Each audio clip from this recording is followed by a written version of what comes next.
ঠাকুরের মূর্তি ভেঙে দিল দুষ্কৃতীরা। 116 নম্বর জাতীয় সড়ক অবরোধ সনাতনীদের, ঘটনাস্থলে বিশাল পুলিশ বাহিনী। পূর্ব মেদিনীপুর জেলার উত্তর সোনাময়ী গ্রাম পঞ্চায়েতের গণপতিনগরে জাতীয় সড়কের পাশে অনিল চাকরা নামে এক ব্যক্তির মৃৎশিল্প কারখানায় গতকাল রাতে দুষ্কৃতীরা হানা দিয়ে প্রায় 50টি কালী ও লক্ষ্মীর মূর্তি ভেঙে দেয় বলে অভিযোগ। এরই প্রতিবাদে আজ সকালে কোলাঘাট নন্দকুমার 116 নম্বর জাতীয় সড়ক অবরোধ করে সনাতনী হিন্দুরা। ঘটনাস্থলে বিশাল পুলিশ বাহিনী গিয়ে সেই অবরোধ তুলে দেয়। এই নিয়ে তমলুক থানায় অভিযোগ দায়ের করা হয়েছে। ঘটনায় ব্যাপক চাঞ্চল্য ছড়িয়ে পড়ে এলাকায়। এই সম্পর্কে জেলা পরিষদের বিরোধী দলনেতা বামদেব গুছায়েত কি বললেন শুনুন। হিন্দুদের উপর আক্রমণ হচ্ছে কেন? পুলিশ মন্ত্রী জবাব চাই, জবাব দাও। দিকে দিকে হিন্দুদের উপর আক্রমণ হচ্ছে কেন? পুলিশ মন্ত্রী জবাব চাই, জবাব দাও।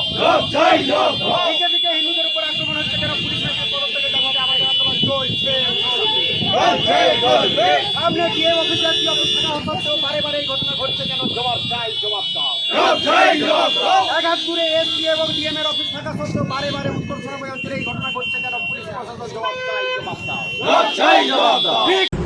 সবাই আপনারা জানেন, সত্য দুর্গাপূজার রেস কাটতে না কাটতেই আসন্ন লক্ষ্মী পূজাকে কেন্দ্র করে একেবারে পূর্ব মেদিনীপুর জেলার মূল প্রশাসনিক ভবন অর্থাৎ জেলা শাসক মহোদয়ের যে অফিস, তার ঠিক অনতি দূরেই গণপতিনগর তথা আমাদের নারকেলদা বাস স্টপের সংলগ্ন এলাকায় এক মৃৎশিল্পী, তিনি প্রায় 50টিরও বেশি লক্ষ্মী প্রতিমা তৈরি করেছেন। যে লক্ষ্মী প্রতিমাগুলোকে গতকাল রাত্রি তার লক্ষ্মী প্রতিমা যেখানে তৈরি করেন সেই স্থলে গিয়ে সমস্ত লক্ষ্মী প্রতিমার মুণ্ডুচ্ছেদ করেছেন। এমন প্রতিমার সংখ্যা প্রায় 50-এরও বেশি, যা নিয়ে এলাকায় ব্যাপক অসন্তোষ দানা বেঁধেছে। হিন্দু সনাতন ধর্মের ভাবাবেগে আঘাত করা হয়েছে। যে বা যারা এই ঘটনার সঙ্গে যুক্ত তাদেরকে আমরা চরম হুঁশিয়ারি দিয়ে বলতে চাই, এটা বাংলাদেশ নয়, এটা ভারতবর্ষ। ভারতবর্ষের পশ্চিমবঙ্গের অন্তর্গত পূর্ব মেদিনীপুর জেলা, যে জেলার মাটি বিপ্লবের মাটি।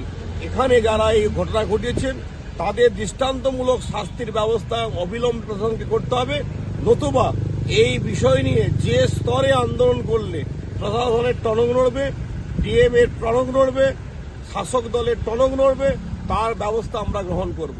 আমার নাম বামদেব গুছাইত, আমি পূর্ব মেদিনীপুর জেলা পরিষদের বিরোধী দলনেতা।